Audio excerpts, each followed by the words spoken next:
For our first story, we have my 19 male, GF, 18 female, was raped for the second time in our relationship, and I don't know how to feel about Link and my GF have been together for around 5 months, and towards the start of our relationship she was raped. She went out one night, met some people and hung out with them, then got super high on drugs, then got taken advantage of. She went to the hospital and I was the first person she called to come visit. I tried to be as supportive as possible and stayed up all night trying to get her to be comfortable enough to sleep. Fast forward 2 weeks ago and we had a pretty big argument that made me want to take a break for a week or two, and this obviously stressed her out. Come to find out that last week what seems to be the exact same scenario happened again. She meets a group of people, she takes the drugs they give her, and she gets taken advantage of.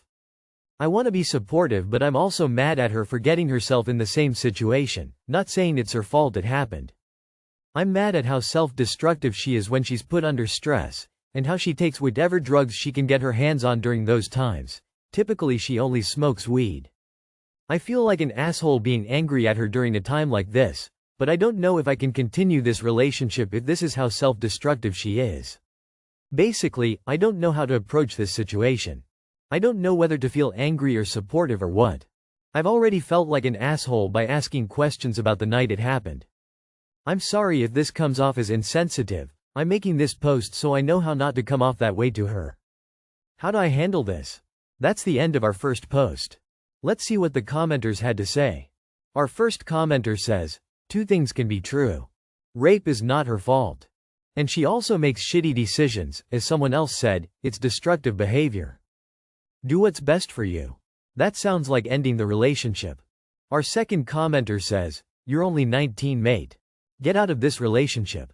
Our third commenter says, time to end things. You cannot save people and it's obvious your GF is on a path of self-destruction right now, most likely due to other issues. I would encourage her to get help like therapy, and if her parents are good people I would absolutely be telling them what's going on, but yes, I would break up with her.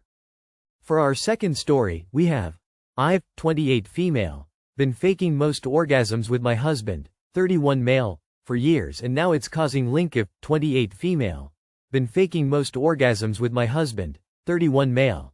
And now it's causing problems because I'm selfish for finishing first. For some context, my husband and I have been together for 7 years, married for 3. Since the beginning of our relationship, I've had the bad habit of faking orgasms during penetrative sex. At first, I thought it wasn't a big deal, but as time went on, I felt stuck. I've never truly orgasmed from penetration alone. However, I orgasm regularly during masturbation or oral sex, often multiple times. For example, my husband usually stops oral after I come 3 times, but I've even hit 14 during solo play. So, I know the issue isn't my ability to orgasm. The problem started because he seemed to take pride in making me come during sex. I didn't want to ruin that for him. It made him feel accomplished and confident. Sometimes I faked it just to relieve the slight awkwardness of him trying hard to make it happen. Over time, I fell into a pattern. 2 orgasms during penetration, then he'd finish. It felt easier to keep up the act than to address it. Honestly, this routine has worked for years. He seemed happy, and I was okay with it. He's reiterated several times how proud he is, in a humble brag, "Aren't you lucky to have me?" kind of way, that he pleases me so much with penetration. But yesterday, everything changed. Out of nowhere, he implied that I'm sexually selfish because I focus on my pleasure instead of his during penetrative sex, coming twice before he finishes. I was shocked first, because I faked those orgasms for his benefit, and second, because I thought it made sense for me to finish first since sex is essentially over after he comes. He suggested I focus more on his pleasure instead of mine. He said that by me usually always finishing before him, it seems that I'm focusing more on my pleasure than his. His comment hurt. I've spent years faking orgasms to boost his confidence, and now he's calling me selfish for it. I wanted to blurt out the truth, but I couldn't. I feel like this is the final straw, though. I honestly don't want to fake it anymore. Any advice on how to navigate this delicate situation? That's the end of our second post. Let's see what the commenters had to say. Our first commenter says, "Just stop faking it." Our second commenter says, "Ha. I actually think this is super funny and a super simple fix. Stop faking and let him think you're focusing on him. After a while he may notice that you're just not coming, then just say that you're focused on his pleasure. If he then wants to perform oral, great, if not, boom, you've saved yourself some time. Give him what he now wants and see how quickly he'll revert back to wanting the status quo. I would however be a tiny bit antenna up as to why this sudden change in him. There could be 100 reasons, but just keep your eyes and ears open to make sure there isn't a someone out reason for this change. Our third commenter says, I have been lying about my orgasms for years because I wanted you to feel confident. It was wrong and I'm sorry.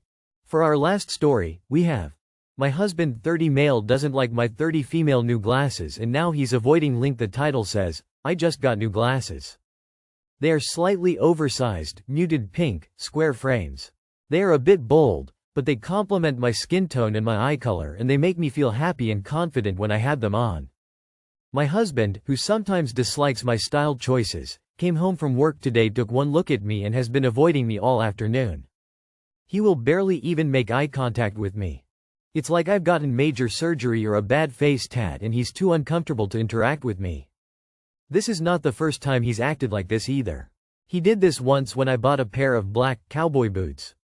The look on his face was one of silent disgust while he muttered a very forced compliment. If I put together an outfit and it isn't quite his taste, he will not say a word. If I wear something that he bought for me, it's compliment all around. I don't know if I'm looking for advice here or just to vent, but I feel like this reaction is a bit ridiculous. I was feeling great all morning and now I feel down and self-conscious. I mean, they are just glasses, ya know? I have always dressed the way I do, long before we got married. His style is a bit more tamed down, but I would not really consider mine to be eccentric in comparison. Either way, it sucks to not be fully accepted for who you are. That's the end of our last post. Let's see what the commenters had to say. Our first commenter says, I'm not even sure how I'd do it, but I'd wear those glasses even harder with the boots. Our second commenter says, your husband sounds like a dick. They're just glasses. Our third commenter says, oh girl, aging with that a-hole will be brutal. Now, it's about fashion. How will that work when he doesn't like the line in your forehead or letting your hair go gray naturally? No man on the planet is worth that hassle. That's all for today. If you enjoyed, please leave a like and subscribe. Thank you, and have a wonderful day.